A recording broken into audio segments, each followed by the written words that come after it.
আসসালামু আলাইকুম ওয়া রাহমাতুল্লাহি ওয়া বারাকাতুহু। সালাম দেওয়া সুন্নাহ, সালামের উত্তর দেওয়া কি ওয়াজিব। কিছু ভাই উত্তর দিয়েছেন, কিছু ভাই উত্তর মনে হয় দেয়নি।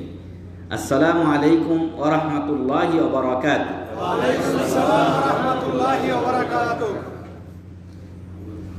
আলহামদুলিল্লাহ ওয়াসসালাতু ওয়াসসালামু আলা রাসূলিল্লাহ ওয়া আলা আলিহি ওয়া সাহবিহি ওয়া মান তাবি'আহুম বিইহসানিন ইলা ইয়াউমিদ্দিন, আম্মা বা'দ।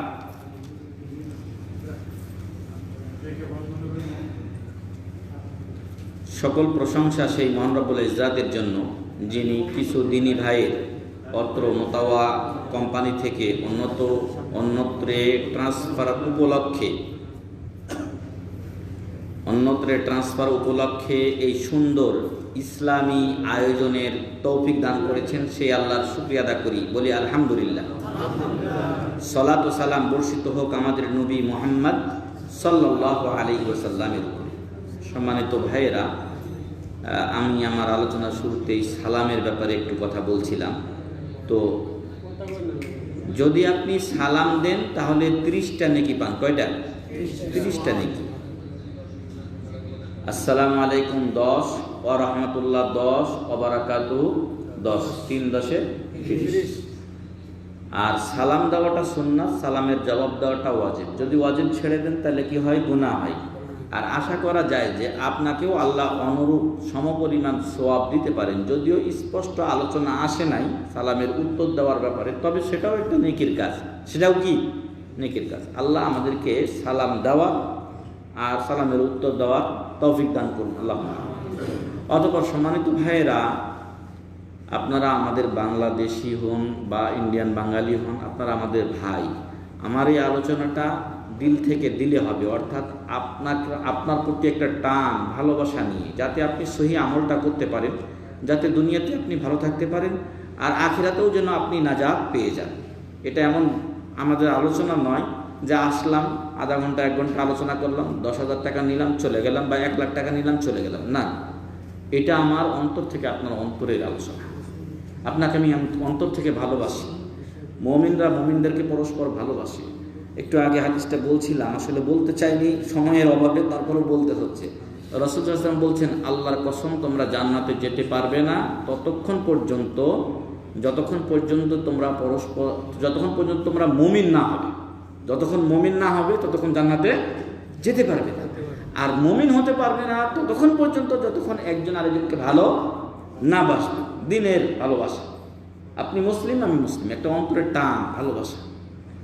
আর তোমরা পরস্পরকে আওয়ালা আদুল্লুকুম আলা শাইইন ইযা ফাআলতুমুহু তাহাব্বাতুম, আমি কি তোমাদেরকে এমন একটা জিনিসের কথা বলে দেব না যেটা তোমরা করলে ভালোবাসা সৃষ্টি হবে? বলেন বলো ইয়া রাসূলুল্লাহ। হ্যাঁ অবশ্যই বলুন হে আল্লাহর রাসূল সাল্লাল্লাহু আলাইহি ওয়াসাল্লাম। রাসূল সাল্লাল্লাহু আলাইহি ওয়াসাল্লাম বললেন কিসে ভালোবাসা সৃষ্টি হয়? আফশুস সালামা বাইনাকুম, আফশুস সালামা বাইনাকুম, তোমাদের মধ্যে সালামের প্রচার করো। সালাম দিলে পরে কালাম হবে না।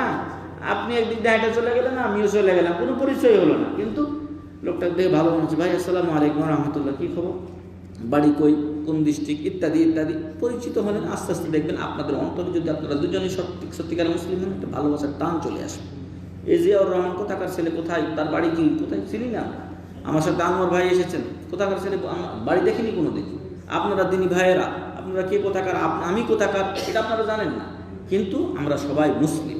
আমাদের অন্তরের ভালোবাসা আছে। মুসলিম যেখানেই থাকুক না কেন, কষ্ট পেলে আমাদের কি হয়? ব্যথা লাগে। আর তারা যদি ভালো কিছু পাই আমরা আনন্দিত হই, তাই না?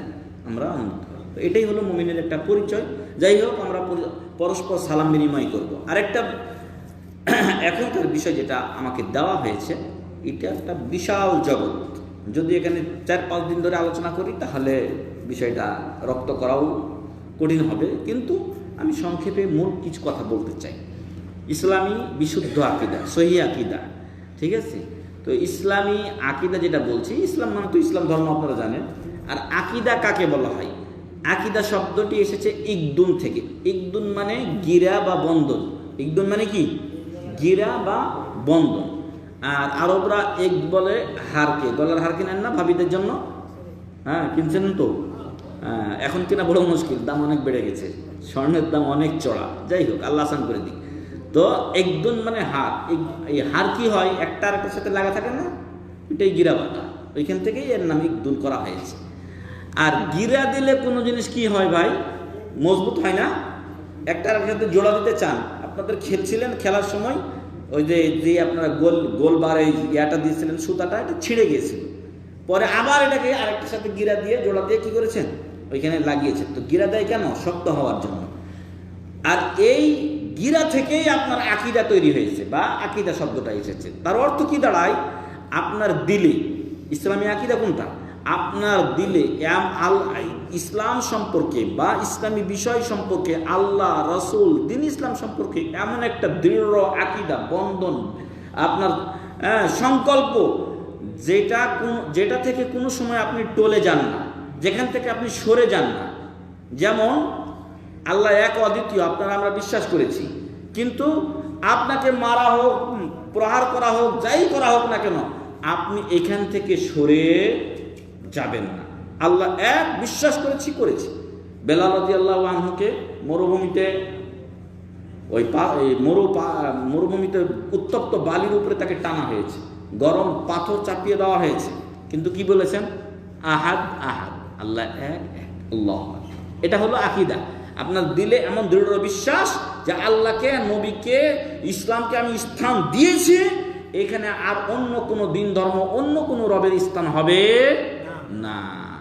এর নাম হলো আকীদা।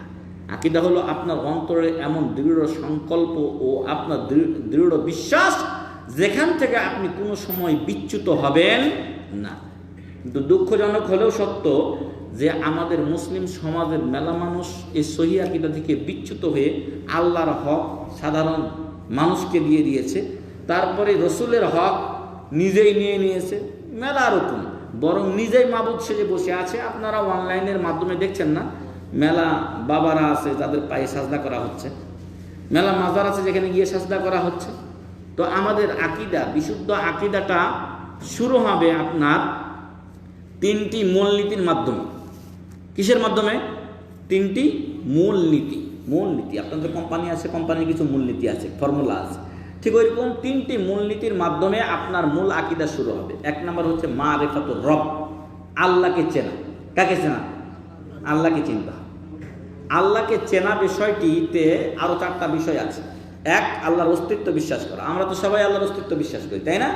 2 নাম্বার, আল্লাহ আমাদের প্রভু, এই পৃথিবী সব কিছুই পরিচালনা করছেন তিনি।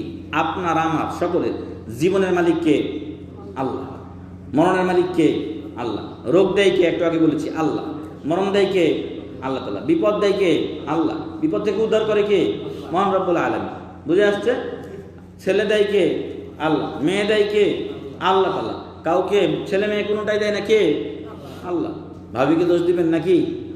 হ্যাঁ, তোর ছেলে হয় না, কিছু হয় না। আরে ভাই, আপনি যা দেন তাই তো তার ওখানে চাষ হয়, আপনারটাই মনে হয় ভেজাল।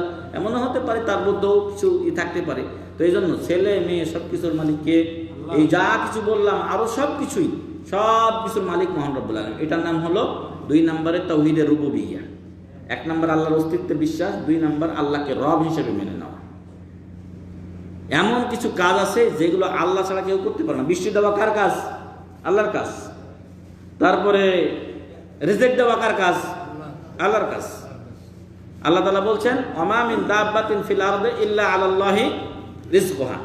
এই দুনিয়ার জীবনে এমন কোনো জিনিস নেই যার রিজিকের দায়িত্ব আল্লাহর উপরে নেই, কিন্তু আমরা রিজিকের দায়িত্ব নিয়ে নিয়েছি।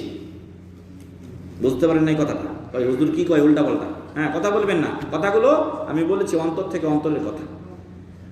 আমরা অনেকেই রিজিকের দায়িত্ব নিয়েছি। কেমন?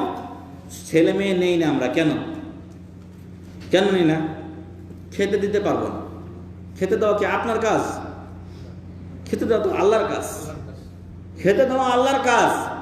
ভাই, এমন হতে পারে যাকে আপনি নিতে চাননি ওই ছেলেটাই পরে আপনাকে বুড়া কালে দেখবে, আর যাকে আপনি আদর করে যত্ন করছেন না, ব্যারিস্টারি পাস করে বিদেশে পাঠাইছেন, আপনাকে ভুলে যাবে। বেশিরভাগ তো আমাদের সমাজে এটাই হচ্ছে না। তো এই জন্য রাজ্জাক হলেন আল্লাহ তাআলা, আল্লাহ বলছেন নাহানু নারযুকুকুম, এই মানুষ সকল আমি তোমাদেরকে রিজিক দিচ্ছি, ওয়া ইয়াহুম, তোমাদের সন্তান যারা আসবে তাদেরকে আমি রিজিক দেবো। আল্লাহু আকবার। কেন আপনি ভয় করেন? এই জন্য বলা যাবে না যে আমি খেতে দিতে পারবো না, খেতে দেওয়ার মালিক আপনি না, খেতে দেওয়ার মালিক আল্লাহ। তো প্রথম মূলনীতি হলো আল্লাহকে চেনা। তো আল্লাহর অস্তিত্ব বিশ্বাস করতে হবে। এইগুলো লম্বা আলোচনা, আমি আসলে ওইদিকে দিতে চাই না। 2 নাম্বার, যে আল্লাহ তাআলা তিনি এই পৃথিবীর সব কিছু পরিচালনা করছেন, ভালো মন্দ, জীবন, হায়াত, মৌত, রোগ, বালা, মুসিবত, সবের মালিক কে? আল্লাহ তাআলা। অতএব আপনি 3 নাম্বারে আপনার যাবতীয় ইবাদত করবেন কার জন্য? সেই আল্লাহর জন্য, যে আল্লাহ আপনাকে সব কিছু দেন। বুঝে আসছে না? নাকি বিপদে দৌড়াবেন, নাকি বাবার কাছে দৌড়াবেন, না হুজুরের কাছে দৌড়াবেন? না, আল্লাহ তাআলার কাছে আপনাকে দৌড়াতে হবে। আল্লাহ বলছেন উদুনি আস্তাজিব লাকুম, ডাকো সাড়া দেব। তারপরে আল্লাহ তাআলা বলছেন ওয়া ইযা সালাকা ইবাদি আন্নী ফাইন্নী কারীব, আমার বান্দা যদি তোমাকে আমার সম্পর্কে জিজ্ঞাসা করে বলে দাও আমি খুব কাছে আছি। তাহলে 2 নাম্বার জিনিস হলো কি? 3 নাম্বার জিনিস এটা। 1 নাম্বার আল্লাহর অস্তিত্বে বিশ্বাস, 2 নাম্বার আল্লাহর প্রভুত্ব বিশ্বাস, 3 নাম্বার আমাদের যাবতীয় ইবাদতগুলো কার জন্য করতে হবে? আল্লাহর জন্য করতে হবে। আপনাদের অনেকেই জায়নামাজের দোয়া পড়েন, একটা বলে ইন্না সালাতি, কি যেন এটা দোয়াটা, ওইটা না, দেখ জায়নামাজে একটা দোয়া পড়েন না আপনারা, ইন্নী ওয়াজ্জাহতু ওয়াজহিয়া লিল্লাযী ফাতারাস সামাওয়াতি ওয়াল আরদ ওয়া মা কানা মিনাশ মুশরিকিন। তারপরে আয়াত মনে হয় আছে কুল ইন্না সলাতি ওয়া নুসুকি ওয়া মাহইয়ায়া ওয়া মামাতি লিল্লাহি রাব্বিল আলামিন, বলে দাও আমার নামাজ, আমার কুরবানি, আমার ইবাদত বন্দেগী, আমার হজ সব কিছু কার জন্য? আমার জীবন মৃত্যু সব আল্লাহর জন্য। তো আপনি বিপদে পড়লে কেন অন্যের কাছে যাবেন? অন্য কি বিপদ দূর করতে পারবে? বাবারই বিপদ, হয়তো বাবার বিপদের জন্য ওই ইয়াতে যায়, হ্যাঁ সিঙ্গাপুরাতে যায়, আর আপনার অসুবিধা হইলে বাবার কাছে দৌড়ান। আরে বাবা তো কোনো কিছুই করতে পারবে না, বাবার কোনো ক্ষমতা নেই। এরকম আকীদা যারা রাখে এগুলো সব ভ্রান্ত আকীদা। এটা গেল 3 নাম্বার। আমার যাবতীয় ইবাদত হবে কার জন্য? আল্লাহ। আপনি যদি হাজারো ইবাদত করেন আর আপনার ইবাদতে শিরিক থাকে, আপনার সকল আমল বরবাদ হয়ে যাবে। শিরিক হলো বিষ। শিরিক হলো কি? বিষ। আজকে আপনাদের জন্য খাবার পাক করা হয়েছে, তো এই খাবারে যদি খারাপ কিছু দিয়ে দেওয়া হয়, আল্লাহ হেফাজত করুন, এগুলো কল্পনাতীত, আমি কল্পনা করি না, কিন্তু কেউ যদি এরকম রাসূল সাল্লাল্লাহু আলাইহি ওয়াসাল্লামের খাবারেও বিষ মিশিয়ে দিয়েছিল এখন ইহুদি মহিলা, কিন্তু আল্লাহ তাকে বলে দিয়েছিলেন, যার ফলে সেই খাবারটা তিনি খাননি। ওই গোস্তটাই বলে দিয়েছে যে আমার মধ্যে বিষ আছে, আপনি খায়েন না, এটা আল্লাহই বলেছে। তো যাই হোক, তো খাবারে যেরকম বিষ দিলে খাবার নষ্ট হয়ে যায়, মানুষ মরে যায়, ওইরকম ইবাদতে শিরিক করলে ইবাদত সব নষ্ট হয়ে যায়, লোকটা কোথায় চলে যায়? জাহান্নামে চলে যায়। একটু আগে আমি বলছিলাম যে এক ভাই প্রশ্ন করেছিলেন, বড় শিরিক করলে 4টা জিনিস হয়, ইসলাম থেকে বের হয়ে যায় এবং চিরস্থায়ী জাহান্নামী হয়ে যায়, তার সকল আমল বরবাদ হয়ে যায়, আর তার জান ও মাল যদি লড়াই হয় তাহলে তার জান ও মাল কি হয়ে যায়? হালাল হয়ে যায়, বৈধ হয়ে যায়, তার বিরুদ্ধে যুদ্ধ করা জায়েজ হয়ে যায়। নাউযুবিল্লাহ। তো 3 নাম্বার আল্লাহকে চেনার উপায় হলো সব ইবাদত কার জন্য করতে হবে? আল্লাহর জন্য করতে হবে। কোনো জায়গায় মানত করা একটা ইবাদত। আমাদের মেলা লোক আছে মাজারে, কবরে মানত করে। কেন ভাই? আপনি ওখানে দিবেন কেন? আপনি নজর করবেন আল্লাহর সন্তুষ্টির জন্য। মানত মানবেন কি জন্য? আল্লাহর সন্তুষ্টির জন্য। কাকে দিবেন? গরিব মিসকিনকে দিবেন। অথবা যেখানে আপনি ইয়াতিমখানা, মাদ্রাসা, যেখানে দেওয়ার ইচ্ছা করেছেন সেখানে দেবেন, কিন্তু কার জন্য হবে? আল্লাহর জন্য হবে। ওই মাজার কবরের জন্য। ওরা তো মৃত ব্যক্তি, ওরা কি খায়? ওরা খেতে পারবে? কথা বলতে পারবে? কিয়ামত পর্যন্ত ডাকলে আল্লাহ বলছেন যে তোমাদের কোনো উত্তর দিতে পারবে না।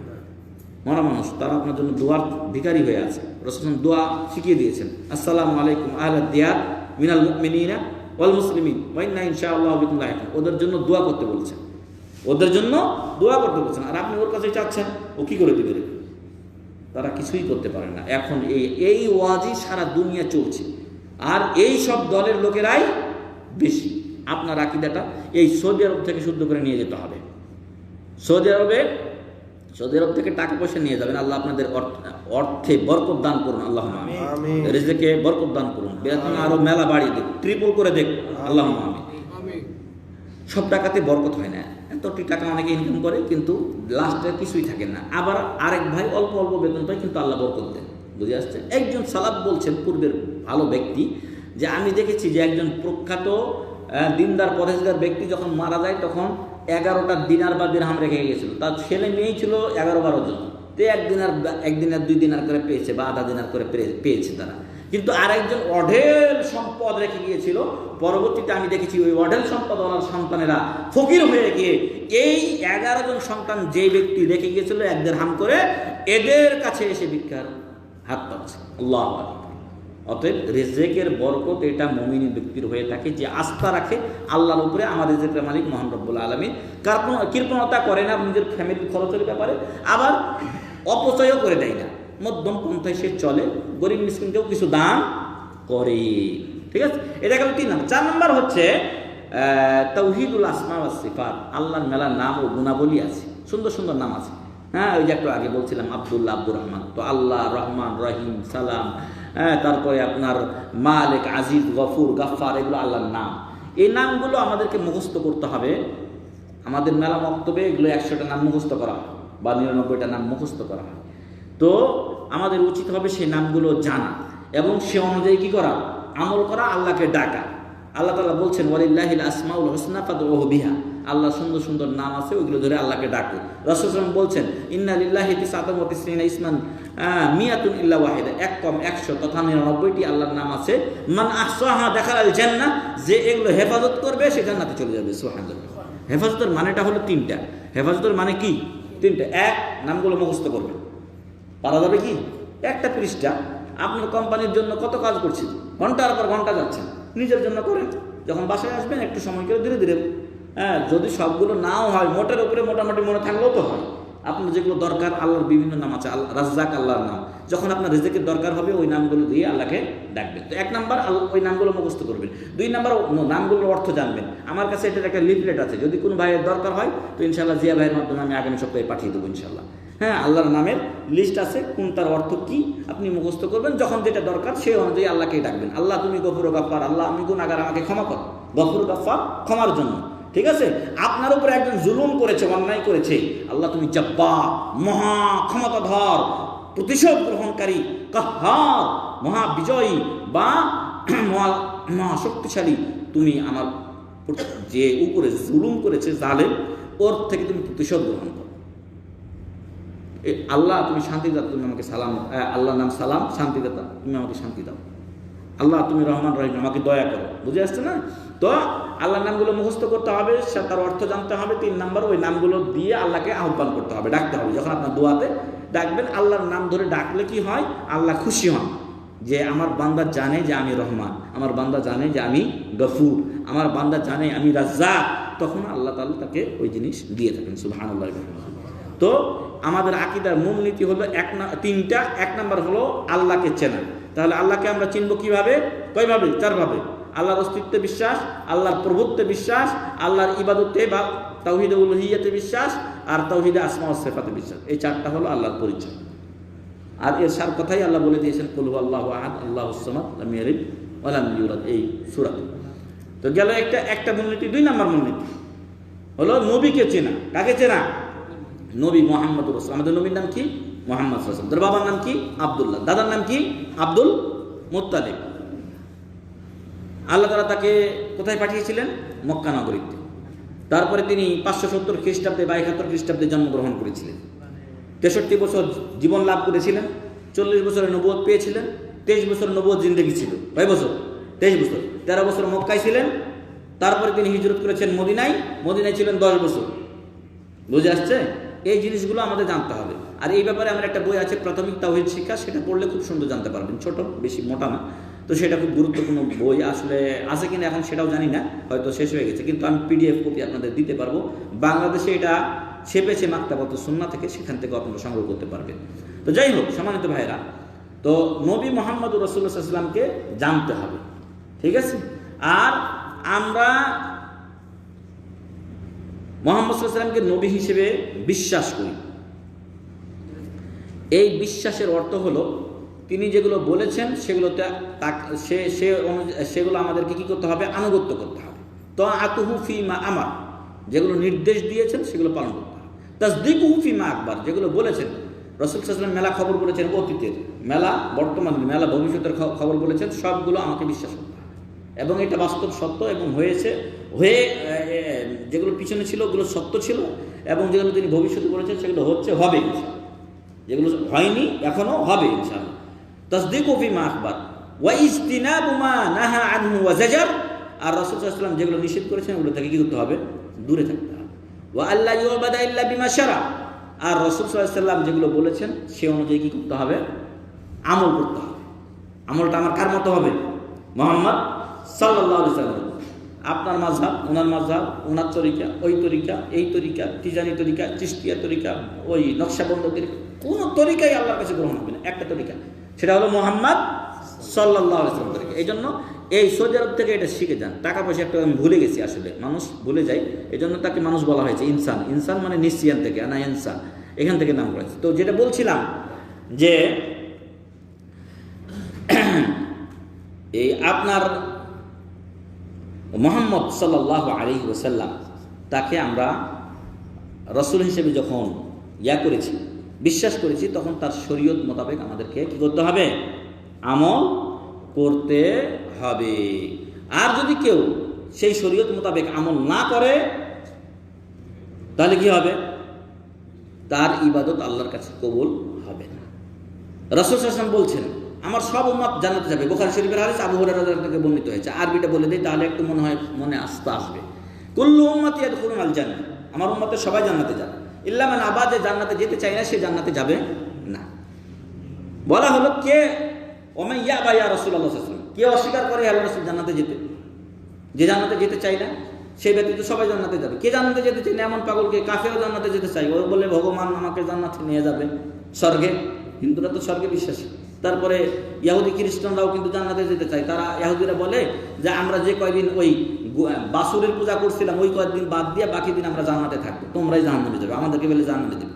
নাউযুবিল্লাহ। তো যাই হোক, ওরাও জান্নাতে যেতে চায়।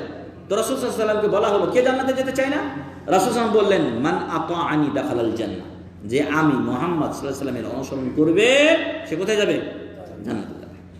ওমান আসানি ফাকাদ আবা, আর যে আমার অবাধ্য হয়ে যায় সেই জান্নাতে যেতে চায় না। তাহলে কার অবাধ্য?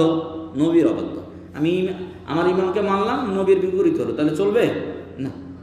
যত বড় ইমাম হোক না কেন, সব ইমামের বড় ইমাম নবী মুহাম্মদ রাসূলুল্লাহ। তো বলছিলাম যে আমাদের আকীদার মূলনীতি হলো কি? তিনটা। আল্লাহকে জানা, তার সেখানে চারটা। নবী সাল্লাল্লাহু আলাইহি ওয়াসাল্লামকে জানা, সেখানেও চারটা। নবী সাল্লাল্লাহু আলাইহি ওয়াসাল্লামকে জানার চারটা, আরেকবার বলে নিয়ে এসে এটা বিষয়টা শেষ করব। তো তাসদীকুহু ফিমা আকবার, তিনি যে সংবাদগুলো দিয়েছেন সেগুলো সত্যায়ন করতে হবে। তো আতুফা আমার ফিমা আমার, যেগুলো আদেশ করেছেন সেগুলো মানতে হবে। ওয়া ইজতিনাবু মা নাহা আনহু ওয়া জাজার, যেগুলো নিষেধ করেছেন দূরে বেঁচে থাকতে হবে। ওয়া আল্লা ইউবাদা ইল্লা বিমা শারা, কার তরিকায় ইবাদত করতে হবে? মুহাম্মদ সাল্লাল্লাহু আলাইহি ওয়াসাল্লাম। নামাজ, রোজা, হজ, যাকাত। আমাদের দেশের লোকেরা হানাফি মাযহাবের অনুসারী। ভালো কথা, হানাফি মাযহাব মানেন, কিন্তু হানাফি মাযহাবটা যেন কোরআন হাদিস সম্বলিত হয়, কোরআন হাদিস মোতাবেক হয়। যেখানে যেখানে কোরআন হাদিসের বিপরীত হবে ওটা মাযহাবের ওই আমলটা বাতিল হতে পারে, কিন্তু হাদিস ডিলিট হবে। একটা হাদিস অস্বীকার করলে জাহান্নামে চলে যাবে, নাউযুবিল্লাহ।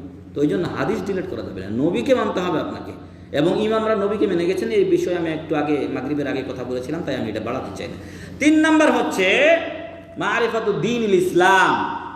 আপনার দিন ধর্ম, মারিফাতুদ দীন, দিন ধর্ম সম্পর্কে আপনাকে জ্ঞান অর্জন করতে হবে। আমাদের দিনের নাম কি? ইসলাম। এই ইসলামই আল্লাহর কাছে একমাত্র মনোনীত ধর্ম। আল্লাহ বলছেন ইন্নাদ দীনা ইনদাল্লাহিল ইসলাম, আল্লাহর কাছে একমাত্র মনোনীত দিন ধর্ম হচ্ছে ইসলাম। ওয়া মান ইয়াবতাগি গায়রাল ইসলামি দীনান ফালান ইউকবালা মিন ওয়া হুয়া ফিল আখিরাতি মিনাল খাসিরিন। আর যে ব্যক্তি ইসলাম ছাড়া অন্য দিন ধর্মের মাধ্যমে আল্লাহর কাছে নাজাত পেতে চাবে, যা একটু আগে বললাম, হিন্দু, বৌদ্ধ, খ্রিস্টান এবং ইহুদি সবাই নাজাত পেতে চায়, কিন্তু ওই পথ গ্রহণীয় হবে না ইসলাম ব্যতীত। ওয়া মান ইয়াবতাগি গায়রাল ইসলামি দীনান ফালান ইউকবালা মিন, কেউ যদি ইসলাম ছাড়া অন্য ধর্মের মাধ্যমে আল্লাহর কাছে নাজাত পেতে চায়, এটা তার কাছ থেকে গ্রহণ করা হবে না, ওর মাধ্যমে নাজাতও সম্ভব হবে না। ওয়া হুয়া ফিল আখিরাতি মিনাল খাসিরিন, আর পরকালে সে ক্ষতিগ্রস্তদের অন্তর্ভুক্ত হয়ে যাবে। তাহলে আমাদের দিনের নাম ইসলাম। ইসলাম একটা কমপ্লিট জীবন ব্যবস্থা। এখানে পেশাব, পায়খানা, স্বামী স্ত্রী সহবাস, মিলন, মসজিদে বের হওয়া, মসজিদে ঢোকা, হাম্মামে ঢোকা, হাম্মাম থেকে বের হওয়া ইত্যাদি সব নিয়ম আছে না? কি চান আপনি? একেবারে সূক্ষ্ম থেকে সূক্ষ্ম মাসলা আছে। একজন ইহুদি সালমান ফারসি রাদিয়াল্লাহু আনহু বলছে, তোমাদের নবীকে দেখছি যে ঢিলাকুলুপ ব্যবহার শিখাই। হ্যাঁ, সেটাও শেখাই, সব শেখাই, সেটাও তিনি শিখান। অতএব আচ্ছা আমি শেষ করছি, এখনই শেষ করব। তো রাসূল সাল্লাল্লাহু আলাইহি ওয়াসাল্লাম আমাদেরকে সব হাতে কলমে শিক্ষা দিয়ে গিয়েছেন। এটাই হলো ইসলাম, আর ইসলাম পরিপূর্ণ জীবন ব্যবস্থা। সূরা মাইদা 3 নম্বর আয়াতে আল্লাহ বলছেন, আল ইয়াউমা আকমালতু লাকুম দীনাকুম ওয়া আতমামতু আলাইকুম নি'মাতি ওয়া রাদিতু লাকুমুল ইসলাম দীন। আজকের দিনে আমি তোমাদের জন্য দিনকে পরিপূর্ণ করে দিলাম আর আমার নিয়ামত সমূহ কমপ্লিট করলাম, আর ইসলামকে তোমাদের জন্য দিন ইসলাম হিসাবে ধর্ম হিসেবে মনোনীত করে সন্তুষ্ট হয়ে গেলাম। আল্লাহর খুশিতে তো আমাদের খুশি হওয়া উচিত না? আমাদের মেলা জন্য অসুখ বিসুখ বালা মুসিবত হলে আমরা নারাজ হই, এটা কার পক্ষ থেকে দেওয়া? আল্লাহ। অতএব আপনি এতে নারাজ না হয়ে, আপনি এতে আল্লাহ দিয়েছে, আল্লাহ ভালো লেগেছে, আল্লাহ দিয়েছে, তবে আল্লাহর কাছে রোগ মুক্তি চাইতে তো বাধা নেই। ওষুধ খেতে কি বাধা করেছে? না, ওষুধ খেতে আপনি চিকিৎসা করান, আল্লাহর কাছে কান্নাকাটি করেন, এর মাধ্যমে আল্লাহ আপনার মর্যাদা কি করবেন? উঁচু করে দিবেন। আপনি বালা মুসিবতে পড়লে তখন মানুষ আল্লাহমুখী হয়, আর যখন সুখে থাকি তখন তো আমরা আল্লাহকে চিনি না। অনেকেই আছে সুখে থাকলে আমরা সেইভাবে চিনি না যেভাবে আমরা হয়তো বিপদে পড়লে আল্লাহকে চিনি। তো যাই হোক, সম্মানিত ভাইয়েরা, আমাদের দিন ইসলাম এটা পরিপূর্ণ জীবন ব্যবস্থা, আমাদেরকে এটা মেনে চলতে হবে। যুগে যুগে আল্লাহ নবী ও রাসূল পাঠিয়ে, আসমানি কিতাব পাঠিয়ে আমাদের দিনকে কমপ্লিট করেছেন, এবং বিশেষ করে উম্মতে মুহাম্মাদিয়ার যে দিন, এটা একেবারে মিয়ে 100তে 100, কোনো এখানে ঘাটতি নেই। রাসূল সাল্লাল্লাহু আলাইহি ওয়াসাল্লামের মাধ্যমে কোরআনুল কারীম দিয়ে আমাদেরকে এটা কমপ্লিট একটা লাইফের গাইডলাইন দিয়ে দেওয়া হয়েছে। অতএব অন্য ধর্মে যাওয়ার কোনো সুযোগ আপনার নেই। আপনার যাবতীয় মাসলা ওলামায়ে কিরামের কাছে জিজ্ঞাসা করুন, কিতাবাদি পড়ুন, আপনি নিজে জানার চেষ্টা করুন, পেয়ে যাবেন ইনশাআল্লাহ। তাহলে আমাদের ধর্মের মূলনীতি 3টা: আল্লাহকে চেনা, নবীকে চেনা, ইসলাম বা আমাদের ধর্মকে চেনা। এগুলো চিনুন এবং সে অনুযায়ী আমল করুন। ইনশাআল্লাহ আপনার জন্য গ্র্যান্ড ট্রাঙ্ক রোড ইশাকার ছিল, এরকম এর চাইতে সুন্দর রোড দিয়ে আপনি জান্নাতে চলে যাবেন ইনশাআল্লাহ। আমি আমার কথা বাড়াতে চাই না, কথা বললে অনেক কথাই বলা হবে। এতক্ষণ তো মনে হয় আওয়াজে আসেনি নাকি? এই কথা বললে অনেক কথা লম্বা হয়ে যাবে। আমি সংক্ষিপ্ত আকারে যেটা বললাম, যে আপনি যদি এই 3টার উপরে চলেন, আল্লাহর সাথে কাউকে শরীক না করেন, তাহলে ইনশাআল্লাহ জান্নাতে যাবেন। রাসূল সাল্লাল্লাহু আলাইহি ওয়াসাল্লাম বলছেন, মান কালা, যে ব্যক্তি বলল রাযীতু বিল্লাহি রাব্বা, আল্লাহকে রব হিসেবে পেয়ে আমি খুশি হয়ে গেছি। আমাদের প্রথম মূলনীতি কি? আল্লাহকে চেনা, আল্লাহকে রব হিসেবে পেয়ে খুশি।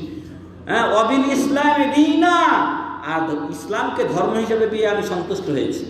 ওয়াবি মুহাম্মাদিন সাল্লাল্লাহু আলাইহি ওয়াসাল্লাম নাবিয়্যা ওয়া রাসূলা, এবং মুহাম্মদ সাল্লাল্লাহু আলাইহি সাল্লামকে আমি নবী ও রাসূল হিসেবে পেয়ে খুশি হয়ে গেছি। আমি তুষ্ট, পরিতৃপ্ত। ওয়াজাবাত লাহুল জান্নাহ, যে এই কালিমাটা পড়বে তার জন্য জান্নাত কি হবে? ওয়াজিব হয়ে যাবে। সুবহানাল্লাহ। তো সম্মানিত ভাইয়েরা, 3টি মূলনীতি সম্পর্কে আপনাদের সামনে কিছু আলোচনা করলাম। বলছিলাম ইসলামী আকীদা অনেক লম্বা বিষয়, এগুলো এক সংক্ষিপ্ত সময়ে শেষ করা যাবে না। আর এর সাথে আকীদার একটা বিষয় হচ্ছে আল মাসাইলুল আরবা, 4টি আবশ্যিক মাসালা। সেগুলো কি কি? প্রথমত আপনি আল ইলম, জ্ঞান অর্জন করবেন ইসলাম সম্পর্কে, ধর্ম সম্পর্কে, আল্লাহ রাসূল এগুলো সম্পর্কে। 2 নাম্বার আল আমালু বি, সে অনুযায়ী কি করবেন? আমল করবেন। তারপরে যখন আপনি নিজে আমল করলেন, আপনি নিজে একাই জান্নাত যাবেন, আপনার বউ পোলাপান আছেন না, বাবা মা আছেন না, ওদেরকে নিয়ে যাবেন না, আর দাওয়াত ইলাই, তখন 3 নম্বরে ওদেরকে দাওয়াত দিবেন। ইসলামের 4টা গুরুত্বপূর্ণ মাসালার একটা হচ্ছে ইলম অর্জন করা, 2 নাম্বার ইলম অনুযায়ী কি করবেন? আমল করবেন, 3 নম্বরে ওই পথে মানুষকে দাওয়াত দেবেন, আর 4 নম্বরে দাওয়াত দিতে গিয়ে যদি কেউ উল্টা সিধা কথা কয় তাহলে সবর করবেন। উল্টা তাকে আরেকটা কথা বলে দেবেন এমন না। ফেসবুক হলো এই মুফতি, ফেসবুক কি এই মুফতি, ও একটা লিখলো, ওর একটা গুতা দিলাম, ও একটা গালি দিল, আমি একটা গালি দিলাম না।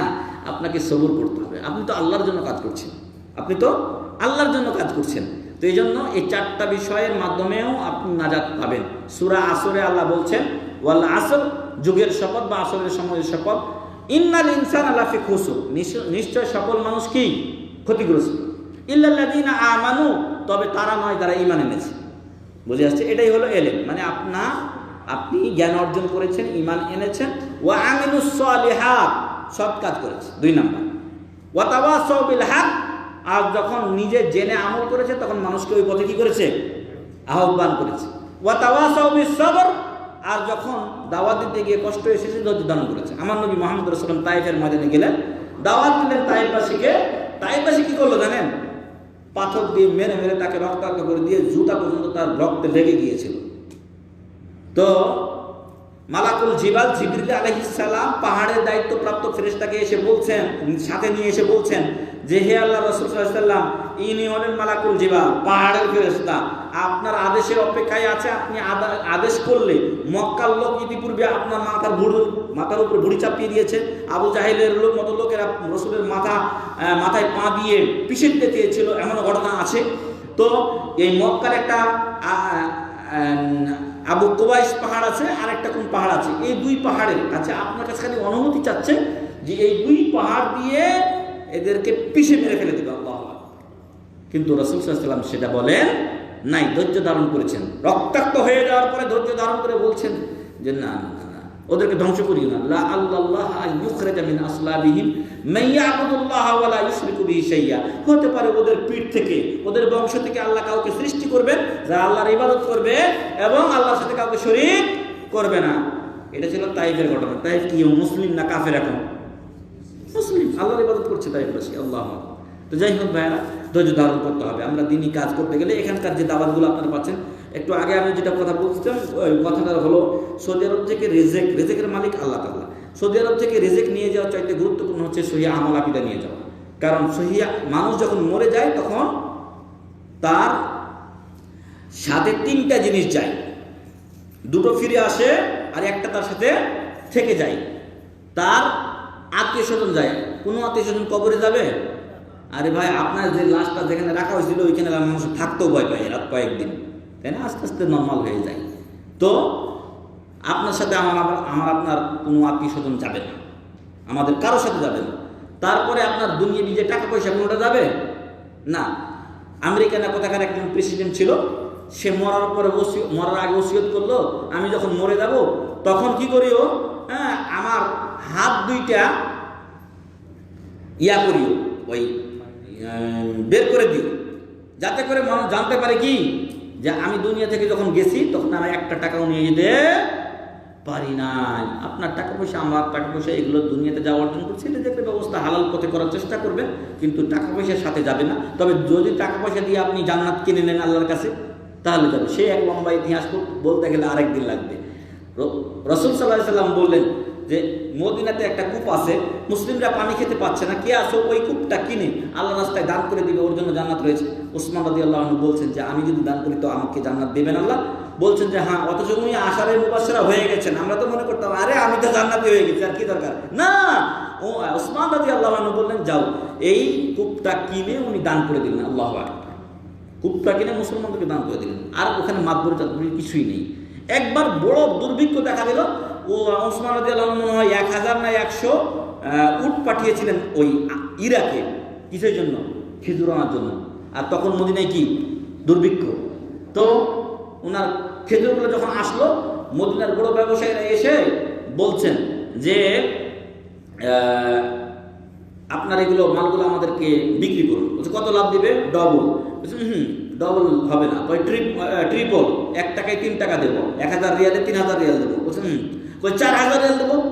না, বলছে যে আমরা মদিনার বড় বড় ব্যবসায়ী, আমরা 4 গুণ লাভ দেওয়ার পরও তুমি দেবে না, তাহলে কে আছে এর চাইতে তোমাকে বেশি লাভ দিবে? উনি বললেন এর চাইতেও একজন বেশি আছেন, একজন আছেন যিনি আমাকে এর চাইতেও বেশি লাভের ওয়াদা দিয়েছেন, আর তিনি হলেন মহান রব্বুল আলামিন। আর মহান রব্বুল আলামিন একটা নেকিকে কয় গুণ বাড়িয়ে দেন? 10 গুণ। যে একটা কোরআনের অক্ষর পড়ে তার জন্য একটা নেকি হয়, আর এই একটাকে আল্লাহ বৃদ্ধি করে কয় বানান? 10।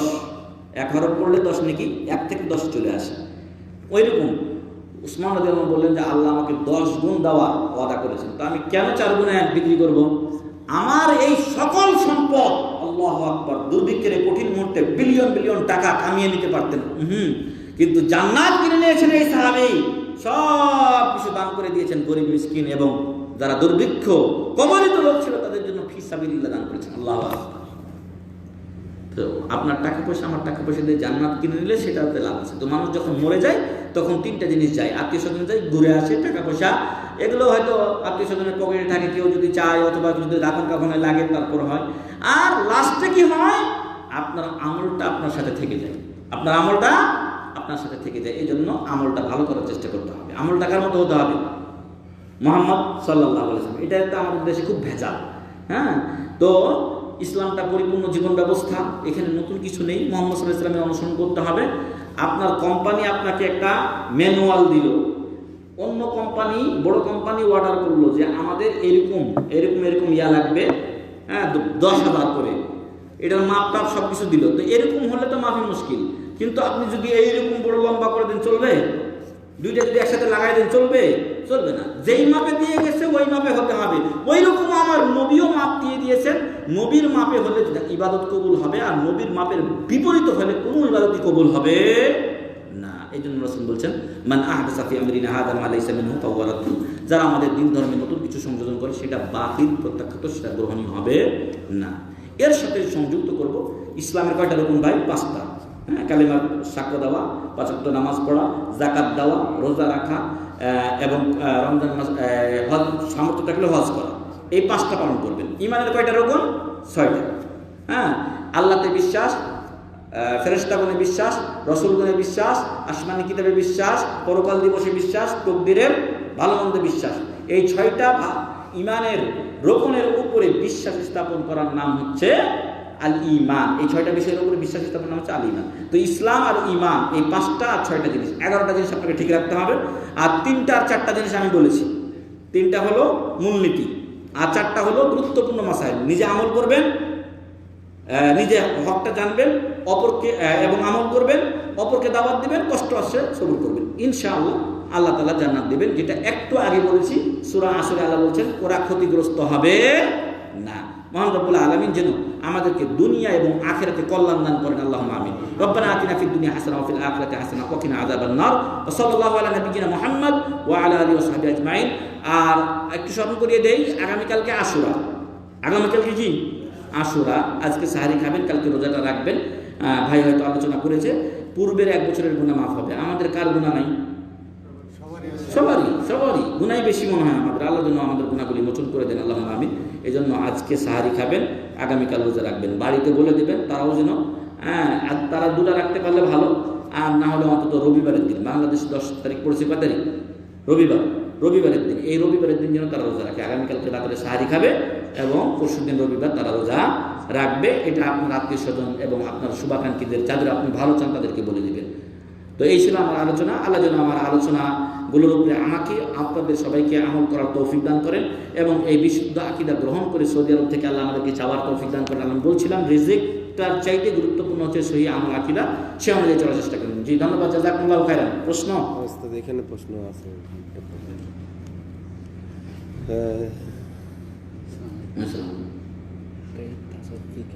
ওইটা নিয়ে মানে আমাদের মুসলমানদের ভিতরেই তাসাউফ ফিকা, এটা নিয়ে মানে আমাদের মুসলমানদের মধ্যেই মানে বিতর্ক, মানে আলাদা আলাদা। প্রশ্নটা এটার অর্থটা কি? আচ্ছা, তাসাউফ ফিকা।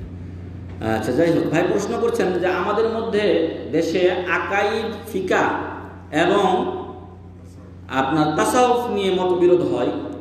তো এগুলোর বিষয়টা কি আমরা জানতে চাই। আকাইদ তো একটু আগে শুনলেন, আকাইদ মানে আকীদা, বিশ্বাস, যেটা বললাম। এত বিস্তারিত বই আরো বিষয়গুলো আছে, সেগুলো জানতে হবে। আল্লাহ সম্পর্কে, রাসূল সম্পর্কে, ইত্যাদি সম্পর্কে আরো আকীদার বিভিন্ন বিষয় রয়েছে, সেগুলো জানবেন।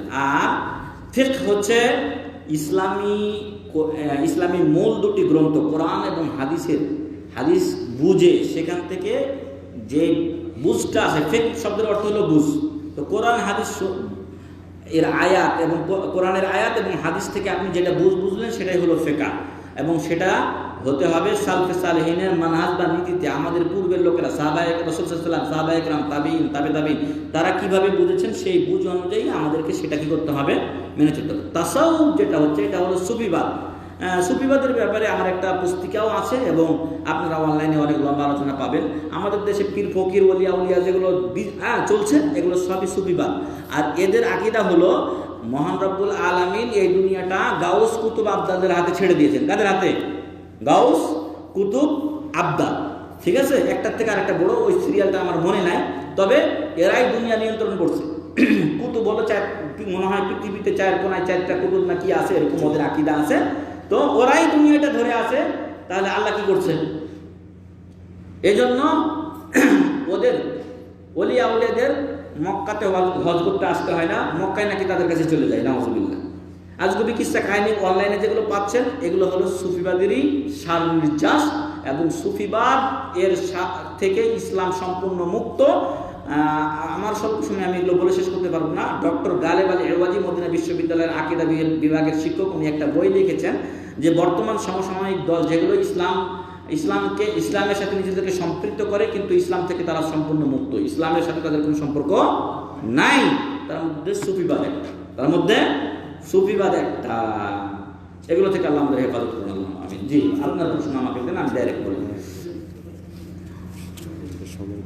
হ্যাঁ, পুরুষ নাভি থেকে হাঁটু পর্যন্ত খোলা থাকলে গুনাহ হবে কি না? জি, আপনি গুনাহগার হবেন, কারণ এতে সতর আপনার খুলে যাবে। বুঝে আসছে? আপনার সতর, পুরুষের সতর হলো নাভি থেকে নিয়ে হাঁটু পর্যন্ত, হাঁটু ঢাকবে এবং নাভি ঢেকে রাখবে। হ্যাঁ, এগুলোর ব্যাপারে ইখতিলাফ আছে, কিন্তু উত্তম হচ্ছে আপনি নাভিটা ঢেকে রাখবেন, সাথে হাঁটু ঢেকে রাখবেন। নিম্নে এতটুকু আপনাকে ঢেকে রাখতে হবে। আপনার কাছে কাপড় থাকার পরও যদি আপনি খোলা রাখেন, আপনি গুনাহগার হবেন। শুধু খাওয়া আর মায়ের সাথে জিনা করার কথাটা কতটুকু সত্য? সুদ খাওয়া, সুন্দর সুন্দর সুন্দর, মাশাআল্লাহ। হ্যাঁ, ওখানে রুসুকারটা দেয় নেই। সুদ খাওয়াটার মনে হয় 70 না 72টা পাপ আছে, আর তার সর্বনিম্নটা হলো নিজের মায়ের সাথে জিনা করা, নাউযুবিল্লাহ মিন যালিক। এই জন্য সুদ থেকে বিরত থাকবেন, ঠিক আছে? হ্যাঁ, আপনি 10 টাকা দিয়ে 10 টাকা নেওয়াটাই সুদ, বন্ধক নেওয়াটা সুদ, আমি একটু আগে বলে এসেছি। অতএব এগুলো থেকে বিরত থাকবেন, সম্পূর্ণ ত্যাগ করবেন। আর আরেকটা বিষয় বলে দিই, আল্লাহ কোরআনে স্পষ্ট ঘোষণা দিয়েছেন, ইয়ামহাকুল্লাহুর রিবা ওয়া ইউরবিস সাদাকাত। সুদ খেলে অর্থনীতিতে বরকত হয় না। যতই আপনার টাকা বেশি হোক না কেন, একদিন আপনি নিঃশেষ হয়ে যাবেন। আর যদি আপনি সাদকা করেন, আপনার টাকা পয়সাটাই আছে, যা পারেন আপনি সাদকা করছেন, এর মাধ্যমে আল্লাহ আপনার অর্থনীতিতে কি করবেন? বরকত দান করবেন ইনশাআল্লাহ।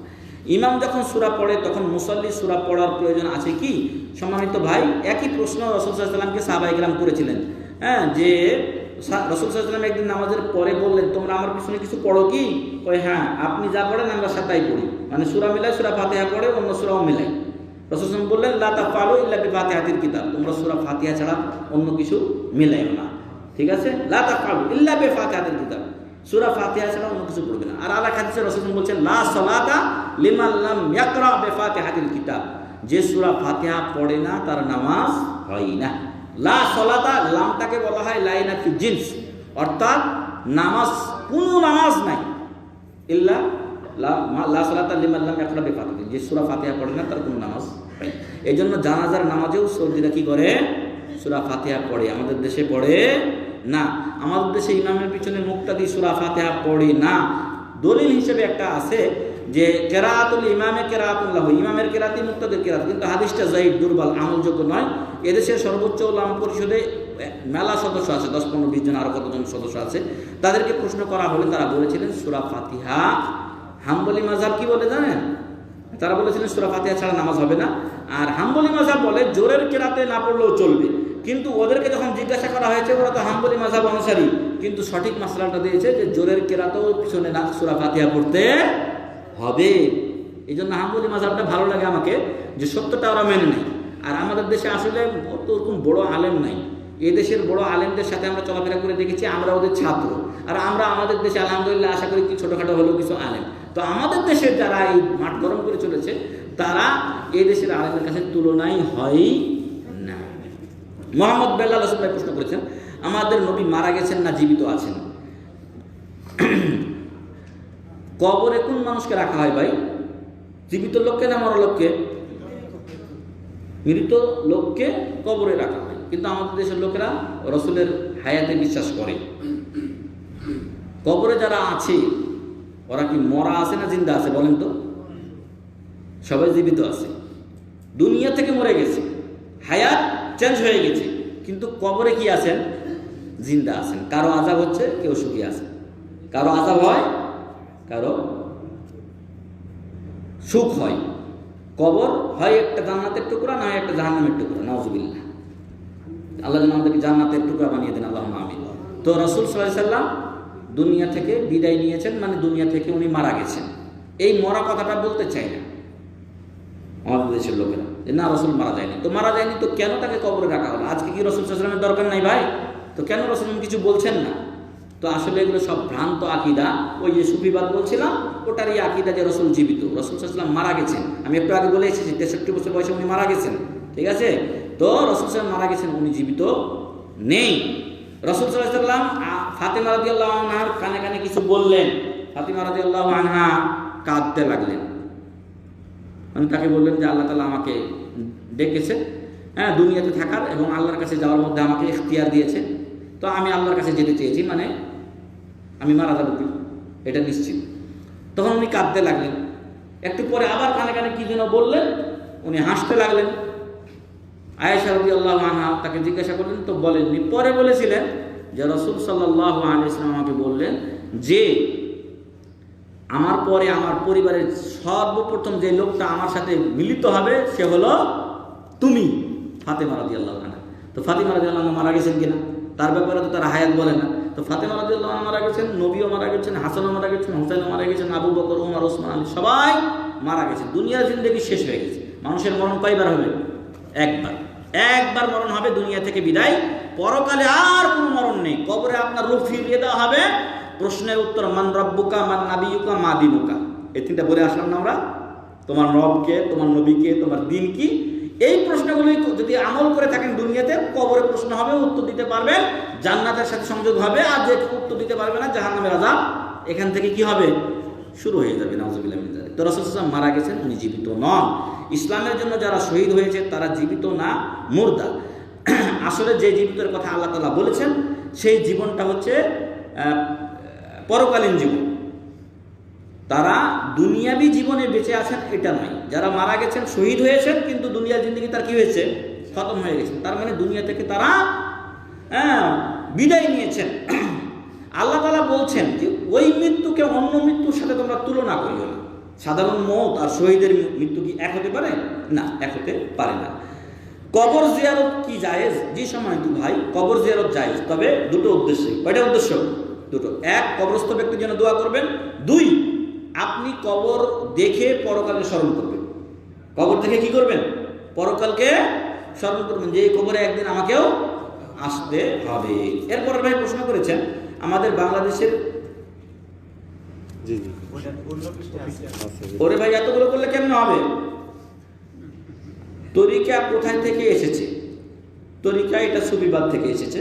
আর আমাদের তরিকা আমি বলে এসেছি, বারবার বলতে চাই না, আমাদের তরিকা হবে তরিকায়ে মুহাম্মদী।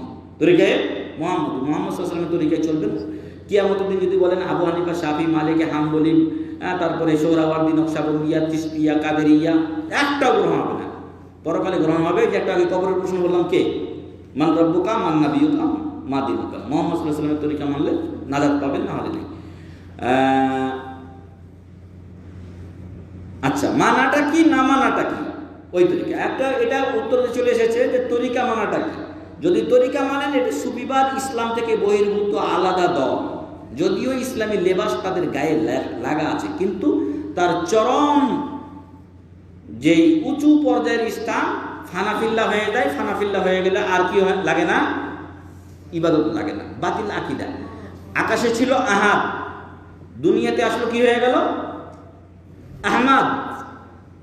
দুনিয়াতে যে আহমদ মুহাম্মদ সাল্লাল্লাহু আলাইহি ওয়াসাল্লাম, ওটাই আকাশে আহাদ হয়েছিল। তার মানে যেই আল্লাহ সেই মুহাম্মদ, যেই মুহাম্মদ সেই আল্লাহ। নাউযুবিল্লাহ। এটা সম্ভব? এটা হলো সুফিবাদের আকিদা।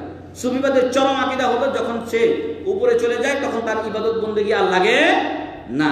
এটা কে বলতে পারে? রাসূল সাল্লাল্লাহু আলাইহি ওয়াসাল্লাম মরার আগে নামাজ পড়ে গেছেন না? যখন মৃত্যুর সাথে শায়িত, তখন দুই সাহাবীর কাঁধে ঘাড় দিয়ে উনি নামাজে গিয়ে হাজির হয়েছেন। আল্লাহ বলছেন ওয়া আবুদ রাব্বাকা হাত্তা ইয়াতিয়াকাল ইয়াকিন। তোমার মৃত্যু আসা পর্যন্ত তুমি আল্লাহর ইবাদত করতে থাকো। আর ওরা বলছে ইয়াকিন মানে দৃঢ় বিশ্বাস। এটাই হলো ভুল বুঝা এখান থেকে। এজন্য আমি আমার আলোচনায় বলেছি আমাদের বুঝটা নবীর মতো হতে হবে, আমাদের বুঝটা সাহাবায়ে কেরামের মতো হবে। ইয়াকিন মানে হচ্ছে এখানে মৃত্যু আসা পর্যন্ত তুমি ইবাদত করো।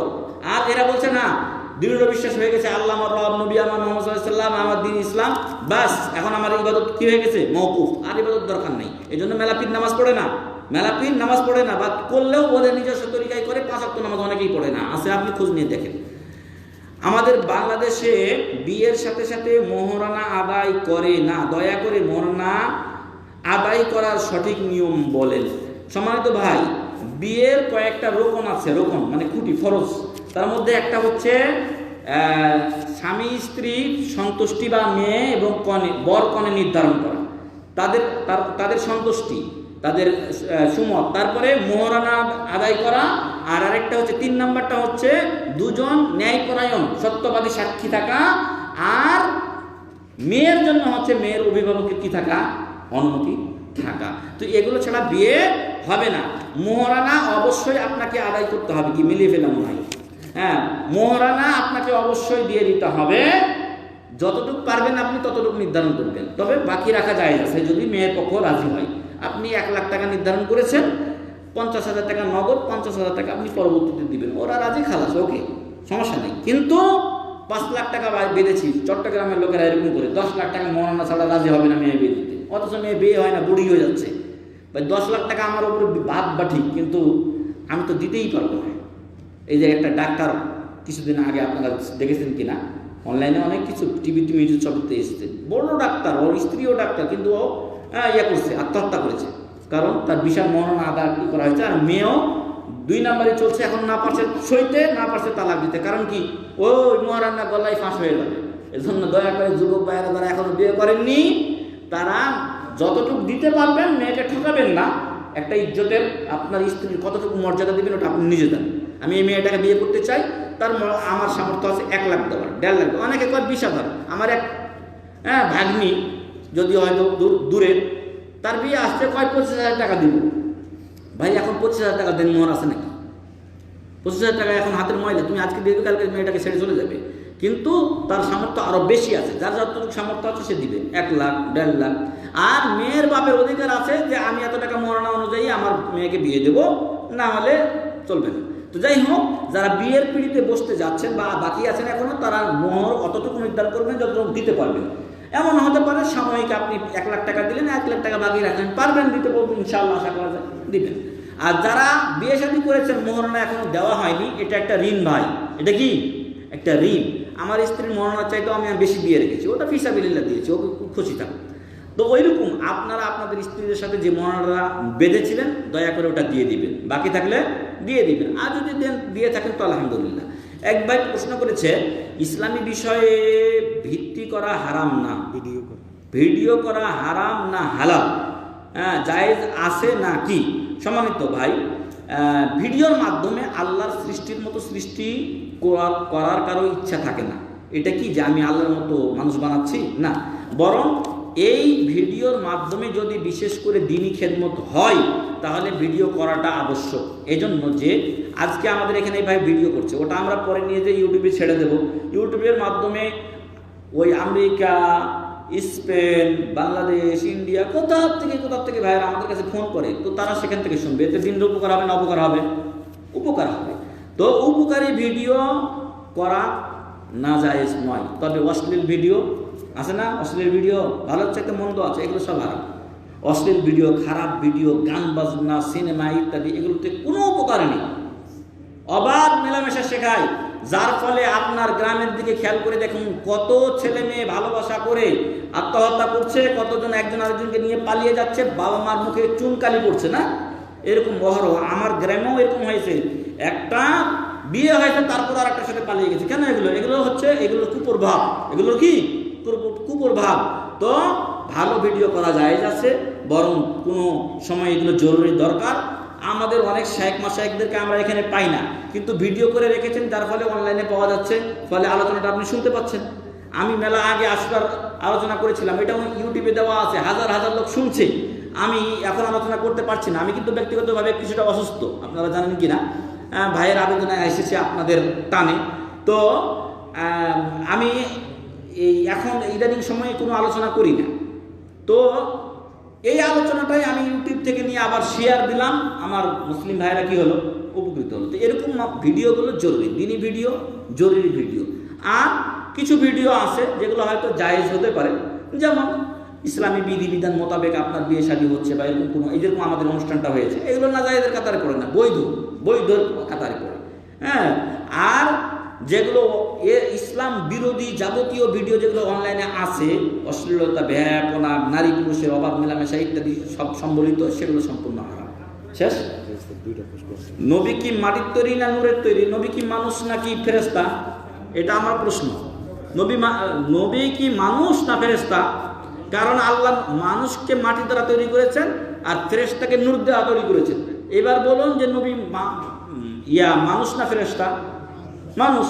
আর মানুষকে আল্লাহ তাআলা মূল আদম আলাইহিস সালাম মাটি দ্বারা তৈরি, তারপরে আমরা বাবা মার মাধ্যমে এসেছি। নবীর বাবা ছিল কিনা আব্দুল্লাহ, নবীর মা ছিল কিনা আমেনা, তার দাদা ছিল কিনা, নানা নানি ছিল কিনা, ছিল। হ্যাঁ, মানুষের যে কষ্ট হয় তার হয়েছে কিনা, হয়েছে। তারপরে স্বামী স্ত্রী ছিল কিনা, তার স্ত্রী ছিল না, ছিল। অতএব মুহাম্মদ সাল্লাল্লাহু আলাইহি ওয়াসাল্লাম মানুষ ছিলেন আর মানুষ মাটির তৈরি, এদিক থেকে উনি মাটির তৈরি। আল্লাহ আমাদের ভাইয়েরা, মাযহাবী ভাইয়েরা একটা দলিল দেয়, ক্বাদ জাআকুম মিনাল্লাহি নূরুন ওয়া কিতাবুম মুবিন। তোমাদের কাছে নূর এসেছে। নূর দ্বারা উদ্দেশ্য হলো মুহাম্মদ সাল্লাল্লাহু আলাইহি ওয়াসাল্লাম। এর অর্থ এই নয় যে উনি নূরের তৈরি। আপনাদের এলাকায় বলে না যে অত্র অঞ্চলের উজ্জ্বল নক্ষত্র, বলে কি না? যখন একটা লোক শিক্ষিত হয়ে বাইরে থেকে আসে ওকে বলে উজ্জ্বল নক্ষত্র, মানে কিংবদন্তি, এলাকার একজন ভালো মানুষ, উজ্জ্বল মানুষ, উজ্জ্বল নক্ষত্র, তারকার সাথে তাকে তুলনা করে। ওই তুলনাই করা হয়েছে মুহাম্মদ সাল্লাল্লাহু আলাইহি ওয়াসাল্লামকে। মুহাম্মদ সাল্লাল্লাহু আলাইহি ওয়াসাল্লাম আলো, তিনি আলো বিলিয়ে দিয়েছেন, মানুষকে হেদায়েতের আলো দিয়েছেন। কিন্তু সৃষ্টিগতভাবে উনি মানুষ ছিলেন, বাবা আমার মাধ্যমে তিনি দুনিয়াতে এসেছেন। আর আমাদের আদি পিতা আদম আলাইহিস সালাম মাটির তৈরি ছিলেন, সেই সূত্রে আমরা মাটির তৈরি। শরীর খুঁজিয়ে দেখুন, এই যে এটা কিসের তৈরি? এটা কি? এটা মাটির সার নির্যাস আমার শরীরে, আপনার শরীরে আছে। বুঝে আসছে? 4টা পদার্থ বৈজ্ঞানিকরা বের করেছে, যে কি কি পদার্থ দিয়ে মাটি করা হয়েছে, যেটা কোরআন হাদিসে বলা হয়েছে, সেটাই মানুষের মধ্যে পাওয়া গেছে। উনি মানুষ ছিলেন, ফেরেশতারা নূরের তৈরি, মানুষ মাটির তৈরি, আর জিনেরা আগুনের তৈরি। ফলে মুহাম্মদ সাল্লাল্লাহু আলাইহি ওয়াসাল্লাম নূরের তৈরি নয়, বরং মুহাম্মদ সাল্লাল্লাহু আলাইহি ওয়াসাল্লাম মানুষ ছিলেন। উনি বলছেন, আল্লাহ তাআলা বলছেন, কুল ইন্নামা আনা বাশারুম মিসলুকুম। সৃষ্টিগতভাবে, সৃষ্টির দিক থেকে তোমরা যেরকম বাবা মার মাধ্যমে এসেছো, আমিও ওইরকমই একজন মানুষ। কিন্তু ইউহা ইলাই, আমার পাওয়ারটা হচ্ছে কি, আল্লাহ আমাকে নবী বানিয়েছেন, সাইয়্যিদুল মুরসালিন। দুনিয়া এবং এই দুনিয়া শুরু থেকে নিয়ে শেষ পর্যন্ত যত নবী রাসূল এসেছেন তার মধ্যে হলেন শ্রেষ্ঠ, হলেন মুহাম্মদ সাল্লাল্লাহু আলাইহি ওয়াসাল্লাম। উনি বলছেন, আনা সাইয়্যিদু ওয়ালাদি আদম, আমি আদম সন্তানের মধ্যে শ্রেষ্ঠ সন্তান। ওয়ালা ফাখর, গর্ব অহংকার করার কিছু নেই, কারণ এটা আল্লাহ আমাকে দান করেছেন। অহংকারী ছিলেন না মুহাম্মদ সাল্লাল্লাহু আলাইহি ওয়াসাল্লাম। অহংকার থাকলে মানুষ জান্নাতে যেতে পারে না। তিনি আল্লাহর কাছে বিনয় হয়ে রাতের পর রাত তিনি মানে ঘন্টার পর ঘন্টা ইবাদতে কাটিয়ে দিতেন না। তিনি নিজেকে অহংকারী ভাবতেন না। উনি না খেয়েছিলেন, পেটে পাথর বেঁধেছিলেন। আল্লাহু আকবার।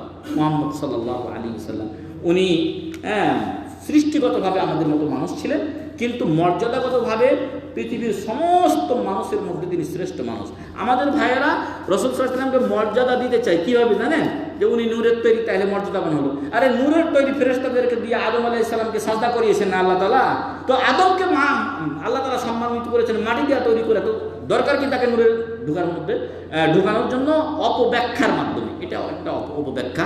যাই হোক, আল্লাহ আমাদেরকে এখান থেকে হেফাজত করুন, আল্লাহ।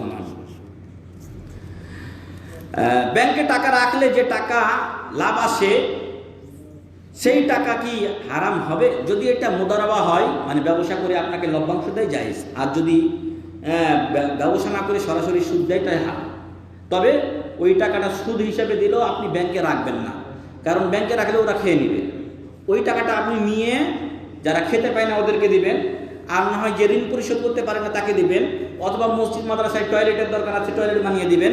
মুক্ত হওয়ার জন্য একটা নেকি হবে না, কারণ সুদের টাকায় নেকি হয় না।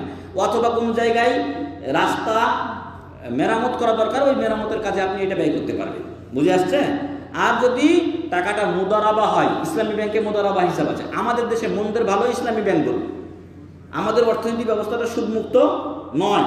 ইসলামী ব্যাংকগুলো সুদমুক্ত হতে পারে না, কারণ ওদেরকে বাংলাদেশ ব্যাংকের সাথে লেনদেন করতে হয়। তবে তুলনামূলক ভালো ইসলামী ব্যাংক, আল আলফা ইসলামী ব্যাংক, আরও কি ইসলামী ব্যাংক আছে। এই ইসলামী ব্যাংকগুলোতে যদি আপনাদের ওইখানে শাখা থাকে, তাহলে আপনারা মুদারাবা হিসাব খুলবে, টাকা রাখবেন, ওরা ব্যবসা করবে, লভ্যাংশ দিবে, মাফি মুশকিল। আর সুদী ব্যাংকগুলো লভ্যাংশ জায়েজ আছে, এই জন্য যে যদি ব্যবসা করে দেয়, রাসূল সাল্লাল্লাহু আলাইহি ওয়াসাল্লাম কাফেরদের সাথেও ব্যবসা করেছেন। ধরলেন কথার কথা, এরা তো অধিকাংশ মুসলিম, কিন্তু কাফেরই ব্যবসা করে আপনাকে দিল, লভ্যাংশ দিল, সেটাও আপনার জন্য জায়েজ আছে, যদি ব্যবসার অংশ আপনাকে দেয়। আর সুদী ব্যাংক থেকে বেঁচে থাকার জন্য উদাত্ত আহ্বান করব। সুদী ব্যাংক আছে একটা, ইসলামী ব্যাংক একটা আছে। তো আপনি ইসলামী ব্যাংকে যান, সুদী ব্যাংক থেকে আপনি মুক্ত থাকুন। আর কোনোটায় না থাকে, সুদী ব্যাংক কি আছে, তাহলে ওখানে শুধু জমা রাখেন। আর যদি সুদ দেয়, তাহলে সুদটা যেভাবে বললাম সেইভাবে কি করে দিবেন, আপনি খরচ করে দেবেন। ওস্তাদ প্রশ্ন উত্তর পর্ব আছে 9টার মধ্যে শেষ। জাযাকুমুল্লাহু খাইরান, বারাকাল্লাহু ফিকুম। অনেকক্ষণ আলোচনা করলাম, আমি অল্প আলোচনা করতে চেয়েছিলাম, কিন্তু আসলে আমার বিষয়টাই অনেক লম্বা। তো মহান রব্বুল আলামিন যেন আপনাদের সকলের ইহলৌকিক পারলৌকিক কল্যাণ করেন, আল্লাহুম্মা আমিন। আল্লাহ যেন আপনাদেরকে আমাদেরকে যাবতীয় বালা মুসিবত, বিশেষ করে বর্তমান সময়ের করোনা ভাইরাস থেকে, যাবতীয় ভাইরাস থেকে হেফাজত করেন, আল্লাহুম্মা আমিন। আল্লাহ আপনাদের আমাদের পরিবারকে এবং আমাদের আত্মীয় স্বজন এবং সকল মুমিন মুমিনাতকে দুনিয়া আখিরাতে সুখে রাখুন, আল্লাহুম্মা আমিন। আল্লাহ আমাদেরকে দুনিয়াতে কল্যাণ দান করুন, আখিরাতেও কল্যাণ দান করুন। এই জন্য বেশি বেশি করতে হবে রব্বানা আতিনা ফিদ দুনিয়া হাসানা ওয়া ফিল আখিরাতি হাসানা ওয়া কিনা আযাবান নার। আল্লাহ তাআলা আমাদের মৃত্যু আত্মীয় স্বজন সকল মুমিন মুমিনা যারা মারা গেছে তাদেরকে জান্নাতবাসী করুন, আল্লাহুম্মা আমিন। আমরাও যখন মরে যাব আল্লাহ যেন আমাদের কবরকে জান্নাতের একটা টুকরা বানিয়ে দেন, আল্লাহুম্মা আমিন। ওয়া আখিরু দাওয়ানা আলহামদুলিল্লাহি রাব্বিল আলামিন ওয়া সাল্লাল্লাহু আলা নবিয়িনা মুহাম্মদ ওয়া আলা আলিহি ওয়া সাহবিহি আজমাইন। আর যে সকল ভাইদের উদ্যোগে আজকের এই প্রোগ্রাম হয়েছে, আবারও তাদেরকে ধন্যবাদ জানাই, মুবারকবাদ জানাই, জাযাকুমুল্লাহু খাইরান। আর ভাইয়েরা যেখানেই অন্য জায়গায় যেখানে ট্রান্সফার হয়ে যাচ্ছেন, আমাদের সাথে যোগাযোগ রাখবেন, আপনাদের বন্ধুদের সাথে যোগাযোগ রাখবেন, দিনের উপরে কায়েম থাকার চেষ্টা করবেন। এখানে যে সকল ভাইয়েরা আছি আমরা, আমাদের ধর্ম ইসলাম, আপনারা 5 ওয়াক্ত নামাজ পড়বেন। আমাদের জিয়া ভাই আসছেন, হয়তো আসবেন ইনশাআল্লাহ, তার আলোচনাগুলো মনোযোগ সহকারে শুনে সে অনুযায়ী আমল করার চেষ্টা করবেন। কোনো প্রশ্ন থাকলে আমাদের কি করার করবেন, মাঝে মুশকিল আমরা উত্তর দেবো। জাযাকুমুল্লাহু খাইরান। আসসালামু আলাইকুম ওয়া রাহমাতুল্লাহি ওয়া বারাকাতুহু।